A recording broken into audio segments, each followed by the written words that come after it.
Hello there. Well, as you can see, I'm in the video. I wasn't in the last one. Did you miss me? Sometimes with these videos, you know, you take a bit of a chance and you try a slightly different format. You don't really know how it's going to work out, and it's just a bit of a gamble, but it's interesting to take these gambles now and then, because sometimes they work and sometimes they don't. I mean, I don't get that many views for these videos anyway, compared with a lot of people. Some of the videos just don't get many views at all, and some get quite a lot of views. What Happened to Anderson, for example, got a lot of views, and that's, I think, down to someone else mentioning it in their social media platform, Facebook or whatever. Nothing to do with me.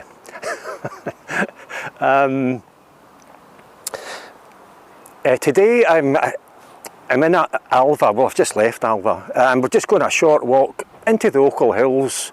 I love these hills, I really do. You know, they're not mountains, they're hills. They're nice and rounded, and if you can be careful, you can just have a really good donder. So left Alva. I'm going to go into the woods here, just at the foot of Wood Hill, and if my memory serves me well, there will be a path will go up, sort of back the way. It'll take me up onto Wood Hill. I think it's a wee bit of a sprackle involved. From there we'll head over the top of the hills to Ben Ever, which will be the highlight of the day. A nice rounded and pretty high hill. And from there we'll just drop down on a track at the side of the Nebit back to Alva. It's fairly straightforward. I'm really looking forward to it.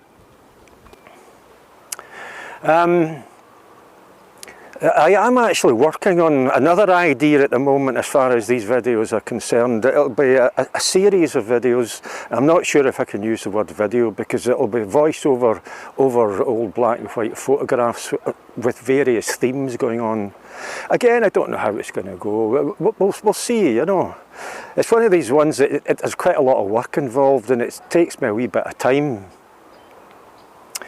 But as another video maker says, enough of this chat. No, in fact, enough of this chatting. Let's just get down to walking. To the hills.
very slippy path this.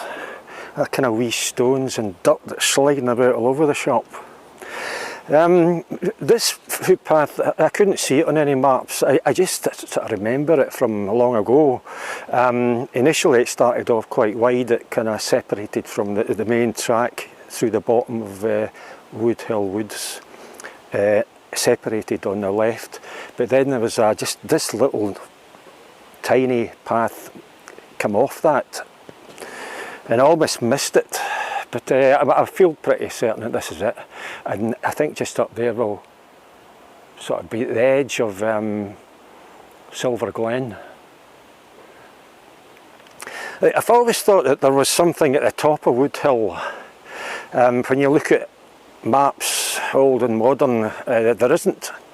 Well, there is this kind of natural feature that's called something and it's shown on maps, but there isn't any man-made feature.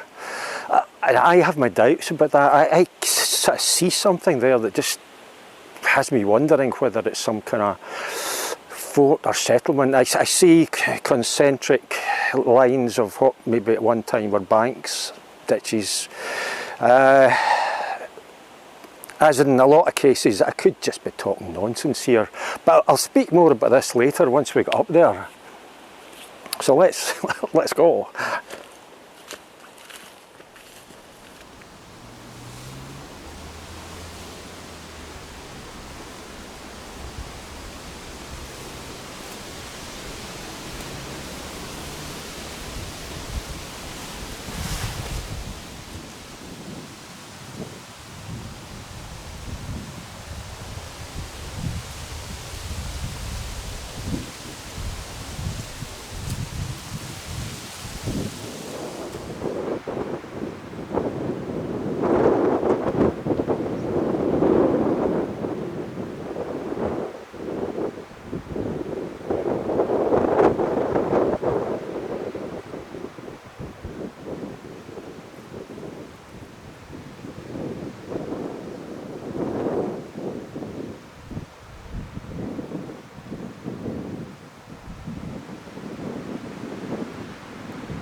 It's tough going coming up there. I'll stop here for a wee rest and try not to kneel on the large and varied variety of pats. It's a hill full of pats of some sort or another. We're on the open hill now, and I'm not sure if you can see it, but on this side here we're actually following the line of a very old wall.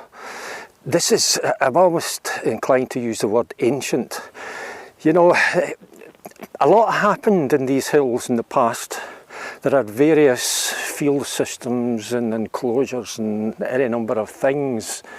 It can be difficult putting a date on some things. This, as I say, is I think an ancient wall. This wouldn't surprise if it goes back to the Bronze Age. That's probably nonsense, but you never really know. And many years ago I dragged the regional archaeologist up here, much to her delight I'm sure, because I spotted something that I thought was unusual and perhaps needed a bit of looking at. And I can actually see it from here. It's a parallel row of lines of banks. It's a small, it's not that high, but it's nevertheless a parallel row. Maybe it was walls at one time or another. I don't think anything happened with that. I think she didn't think they were of any significance, and I can't remember what she said. Maybe part of some kind of early field system or boundaries or something, I don't know. It was the parallel nature that kind of got me. I think, what's going on here? It kind of smacked of some sort of defence, you know. That's what I initially thought.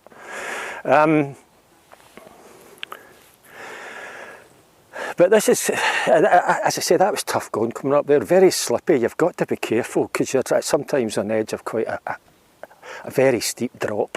And I can see the top of Woodhill, and it's the top of Woodhill that I kind of wonder about even more.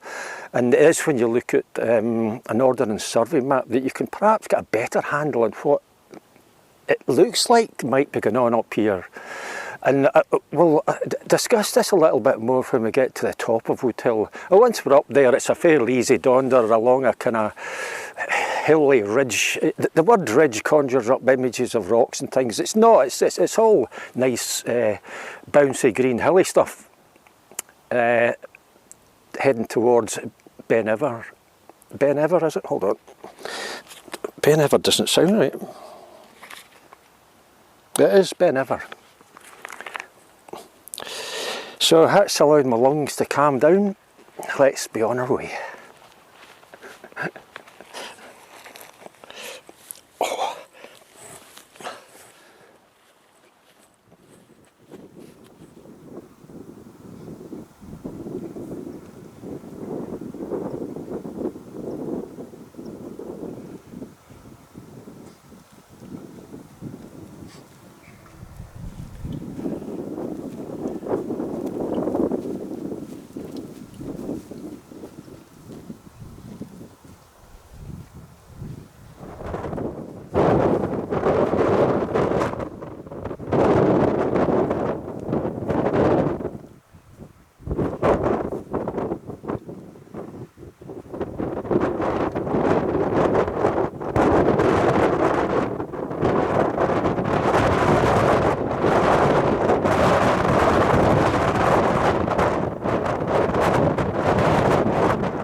Probably not a great spot to stop for lunch because it's quite windy and there's sheep around, and I'm sitting in the ground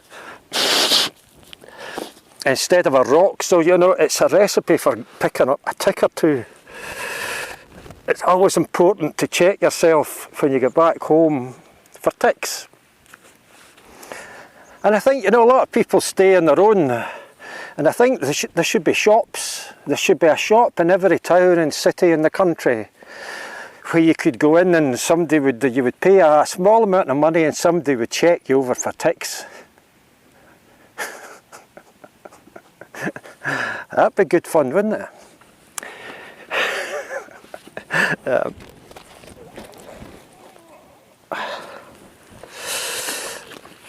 I'm not feeling what I was rabbiting on about earlier on in connection with something going on up here on the top of Woodhill. This is the top of Woodhill.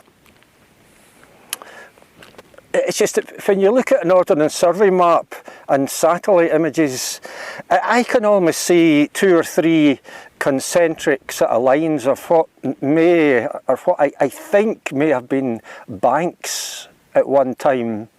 That instantly says to me some kind of fort or settlement or something, but and I'll show you right now. In fact, I'll show you this is the National Library of Scotland's excellent online map facility, and you can have 2 images going on at the same time so that you can sort of pinpoint certain features. And I'll show you this hotel. It is you can see that on the older map on the left hand side, it's just some kind of rocky feature. I think it's called, is it Rough Knowles or something like that? And on the right hand side you can see a satellite image, and if you just look, I think you'll see what I'm talking about. These kind of 2 or 3 parallel sort of lines, you know. It's very strange. But I'm not feeling it up here that anything might have been going on in the past. It is only when you look at, I'll show you an Ordnance Survey map just now, and all these sort of brown lines are an indicator of slope. The closer these brown lines are together, the more severe the slope. And as you look at that, you can get a good idea of the three-dimensional nature of the landscape, and you can maybe see again what I'm sort of talking about here. It seems to me that that particular spot, this particular spot, would have been an ideal location for a hill fort or settlement, because it is pretty well defended, and you wouldn't need to do an awful lot in the way of banks and ditches to properly defend it. Anyway, I'm not even going to have my bride just now. I'm going to have my bride on the hoof, because it's a little bit blowy here. The views are stunning, absolutely out of this world. And you can see at the top of Ben Ever, nice rounded top, and you can see a path heading up there.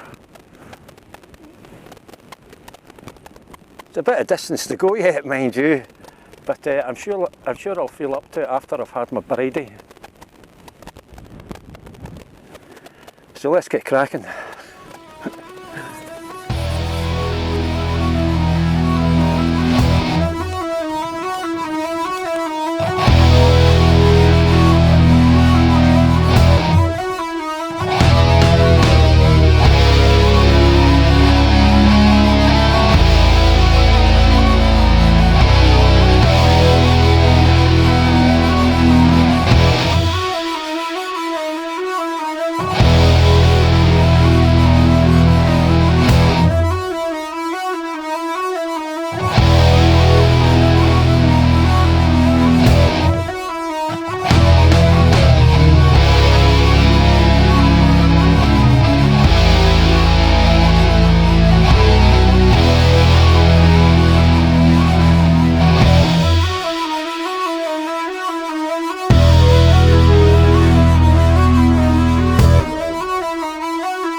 I've been cheated.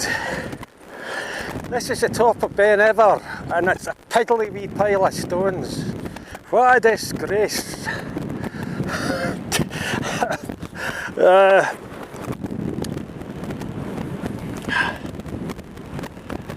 622 metres above sea level, and just up there is Ben Clough, the highest hill in the Ochil Hills, sitting at 721 metres.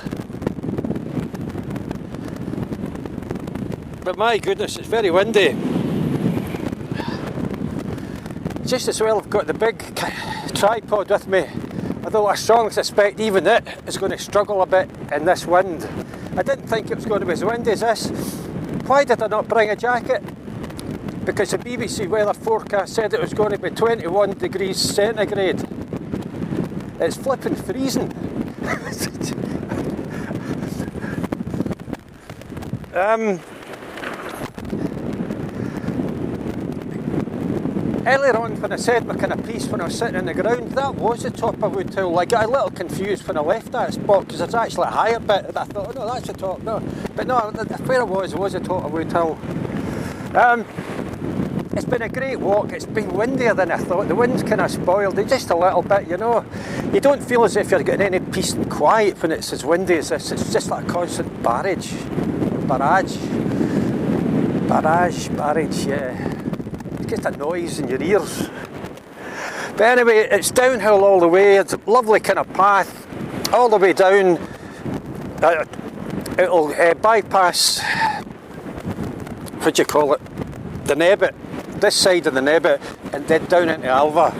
And hopefully it'll be a wee bit warmer down there. I'm Eddie Burns. I'll see you again.